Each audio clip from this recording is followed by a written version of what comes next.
Okay, welcome to Literature Lits, Act 1, Scene 5 of Macbeth, where we meet Lady Macbeth for the first time. All right, it's all about the ladies tonight, and it's all about Lady Macbeth. You might be thinking, hey, 16th century, 17th century, it's all about the men. This was a patriarchy. What's this all about? And to a certain extent, you would be right. Definitely it was a patriarchy, except this precise moment in history, boy, do we see some powerful and interesting female figures. Firstly, let's kick off with Elizabeth I. She was the monarch just before James I. Hugely respected, hugely powerful. She's just seen off a Spanish armada, a Spanish fleet of ships that could have rendered England Spanish. So really respected, really successful, just died. Big, powerful female figure. On top of that, we've got Mary, Queen of Scots. She was James I, the present king's mother. She was really powerful, but sadly her power led her to trouble. She fled Scotland because of threats to her life. She fled to Queen Elizabeth in England, but Queen Elizabeth saw her as a threat. She was Catholic, Elizabeth was Protestant, so a threat to the Protestant power of England, so she had her executed. But despite that, she was a real figurehead for many within England and Scotland, and especially if you're Catholic at this time. So both Catholics and Protestants at this time had real strong female figures. Finally, despite this, it was, don't forget, circumstance, not equality, that gave these women power. So when we think, okay, these are really powerful women, we can see why Shakespeare used a strong, powerful woman with Lady Macbeth. Wouldn't be necessarily expected that one of the protagonists, or the antagonists, depending on how you want to view it, in this play is such a powerful, independent woman. Okay, so how does it kick off? Nice little structural point to make things easier for the play to continue. Macbeth has sent Lady Macbeth a letter. He explains everything that has happened. Whilst I stood wrapped in the wonder of it, talking about those witches, came missives from the king. Okay, as I was confused by everything the witches had said, I got a letter, well, I got a message from the king saying I'm going to be Thane of Cawdor. He then continues, this I have thought good to deliver thee, my dearest partner of greatness, my partner of greatness. Ooh, is that greatness because he's now Thane of Cawdor as well? Or is that partner of greatness because she is going to be the queen to King Macbeth of Scotland? Clearly his ambition is afoot here. He then suggests that treachery may be afoot, keep it secret. Okay, he makes sure that Lady Macbeth doesn't tell anyone. Does that suggest that he's not going to leave this to fate, but enact on this and make it happen? Well, you probably know because you probably read the play, but it gives us some good idea about Macbeth's mindset at this point. Also, interesting note, he doesn't mention Banquo. Don't forget, Banquo's children are going to continue the line according to the prophecy. But for some strange reason, Macbeth forgets to mention this to Lady Macbeth, suggesting that, again, not only is he going to make fate come true, but he's also going to try and turn it around at the end there and deny fate its final outcome by making sure that his own children become kings. All right, Lady Macbeth is alone here, so we get to hear her thoughts without anybody listening. Glamis thou art, we knew that. Cawdor, we know that. And shalt be what thou art promised. She is determined that he is going to be King of Scotland. She's not going, hold on, Macbeth. Right, chill out. This could lead trouble. All right, don't get too ahead of yourself here. Oh no, she wants it. She wants it as much as him. She's determined to make this happen. And she shows fears. Check this out for an early metaphor. It is too full of the milk of human kindness. She's worried, yet I do fear thy nature, that he is too kind, he is too compassionate. This happen. It's not that he is not without ambition. Art not without ambition, she says, but without the illness that she should attend it. He has the ambition, but not the ruthlessness. Boom! We see a hugely interesting character here. You might have expected to try and rein Macbeth in a bit. Oh no, she's going to push him on. She's going to make this. And she continues, hie thee hither that I may pour spirits in thine ear. She wants to get him home quickly so she can have a little word and make sure that he's up for this. She's not convinced he is, and she's going to make sure he is. She's going to chastise for the valour of my tongue, all that impedes thee from the golden round. That golden round there is the crown. She's going to chastise, punish, get rid of, shout at any ideas that Macbeth has that's going to get in the way of him meeting this ambition to be king. Oh boy, does she want this. She seems to want this more than Macbeth at the minute. But if she wanted it, it's going to come quickly. Almost immediately, we've got a message. The king comes here tonight. This is going to happen. King Duncan is coming to Macbeth's castle tonight. If this is going to happen, it's going to happen quickly. You see what I said about this spiralling out of control in my last video? Here it is. All right, one of my favourite bits of the play, and indeed Shakespeare's plays in general. Let's crack on. This is a soliloquy by Lady Macbeth. It's a bit like an aside, but longer. So, what does it allow us to do? Well, it allows the character to tell the audience her thoughts, her emotions, but not the characters, and that changing the narrative.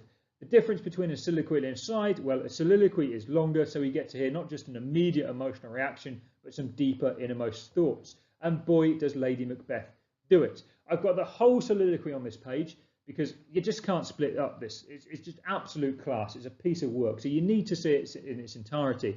It's going to get messy. So if you want to pause, you want to take notes as we go along, do so. I recommend it. How does it start? Well, the raven himself is hoarse. This is a metaphor. The messenger is the raven here. And why? Because the raven is a symbol of death. It's always been a symbol of death in literature. It's a highly intelligent bird. It's black death, symbol, etc., connotations with black. But also, it's a scavenger. It feeds on the carcasses, the dead bodies of other animals. So it's associated with death. Why? Whose death is it being associated with here? Well, we know it croaks the fatal entrance of Duncan. It's not just the entrance of Duncan. She has decided herself it's going to be the fatal entrance of Duncan. He will die. He will die here tonight. Where? Under my battlements. Interesting pronoun here. Not my husband's battlements, not Macbeth's battlements, not the battlements, my battlements. It's a pronoun, possessive pronoun. She is in control of this castle. She owns this castle. She is controlled perhaps of her husband too.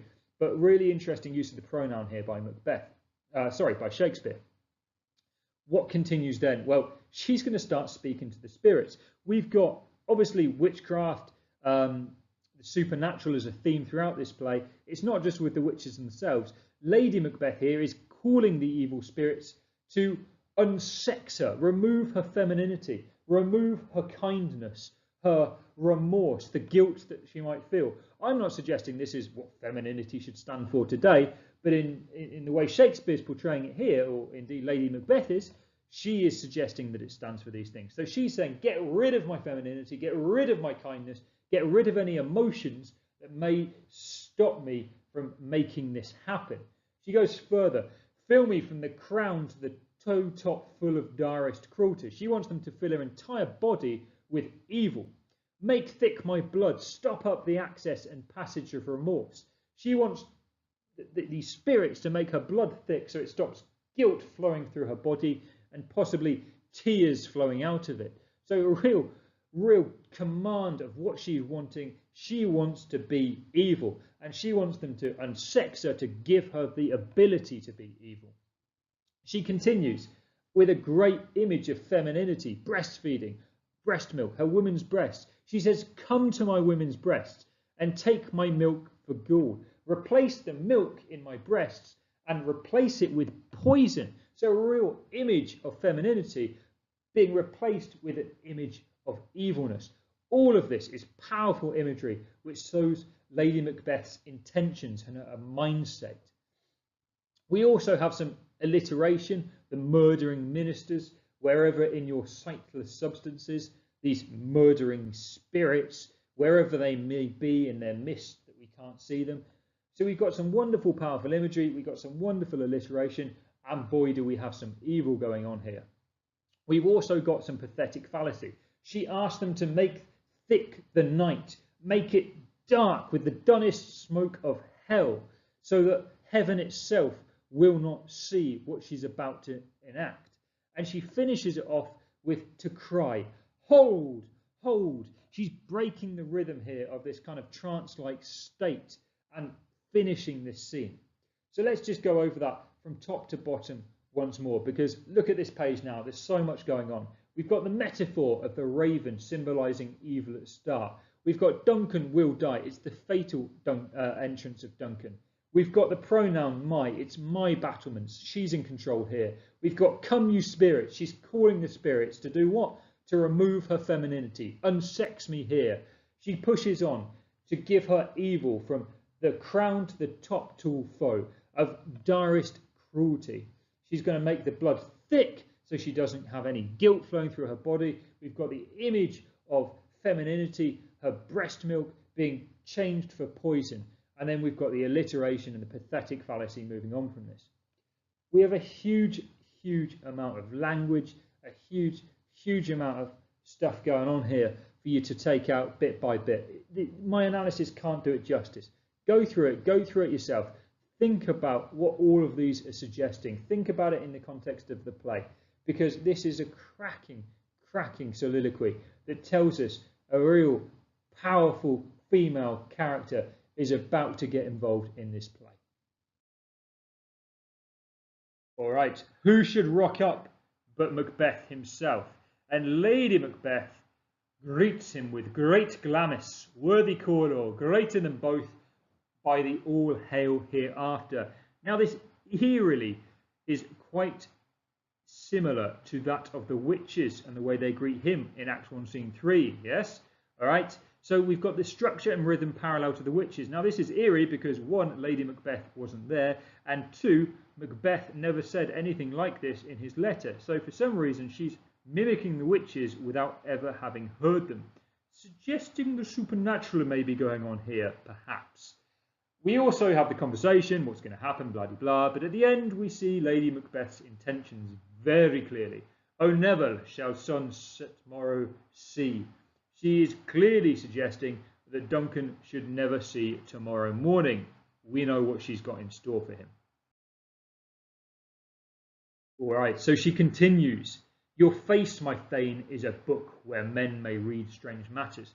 She's basically using a metaphor to say your face is like a book. Anyone can read it. You look like you're up to trouble. And if I can read it, other people can read it. And our entire plan is going to be screwed up. So you need to look more innocent. You need to look like you're going to welcome your king properly. All right. You need to bear welcome, as she puts it. In your eye, your hand, your tongue. Basically, every part of your body needs to look like you're welcoming the king with open arms. And you want to show the lad a good time. And you're definitely not going to kill him. Because you need to stop looking like that, because it's going to cause problems, hey? So, she's telling Macbeth exactly how he needs to look. She goes farther with a wicked simile. Look like the innocent flower, but be the serpent under it. Look like the innocent flower, look like you're welcoming in, look like nothing's going to go wrong, but actually you are the snake, you are the serpent under it. All right, fantastic, fantastic simile. It also, for a little bit of context here, is linked to the Adam and Eve story. Of course, Eve picked the apple. The devil here was the snake that tempted to do it. But the paradise that was promised actually turned into hell and eternal damnation for mankind. So again, is the paradise that Lady Macbeth is promising here actually going to turn into hell for the two of them and cause them huge, huge problems? So a wonderful simile in its own right, but also perhaps foreshadowing the future if you take the story of Adam and Eve, the story of Genesis here, as perhaps a link to it. Finally, we've got some alliteration, sibilants indeed. Give solely sovereign sway and masterdom. It's emphasising that they will gain sovereignty here. Macbeth is going to become king if he holds his nerve and he looks the part. Okay, so big, powerful scene. Let's have a quick recap. What's been going on? Well, 1, Lady Macbeth reads the letter. She finds out all about the prophecy and what's been going down. 2, we immediately see her ambition and her doubts about Macbeth's ability to fulfill this prophecy. She says that she thinks he's too full of the milk of human kindness. 3, we truly get to see her character, and her shocking character, that with her soliloquy where she says, "Unsex me here," where she asks the spirits to fill her from the top to the bottom with direst cruelty. Finally, we see her go about persuading Macbeth to make this murder happen tonight. Look like the innocent flower, but be the serpent under it. Hugely, hugely important character we've just met then. Ferocious, ambitious, and perhaps Macbeth's better in terms of getting the murder of King Duncan done. What are our themes? We've got the theme of gender, we've got the unsex me here thing going on. Don't forget that powerful imagery around gender and femininity with turning her milk to gall with her breasts. Really, really important theme throughout the play. We've also got the supernatural. She's calling upon the spirits, so it's not just the witches that are supernatural in this play. Lady Macbeth is calling upon the supernatural herself. And finally, we've got her ambition, seemingly even more ambitious than her ferocious warrior of a husband. So that's our act and our scene finished. Thanks for watching. Do subscribe. Do continue to watch these videos. I hope they help. Take care.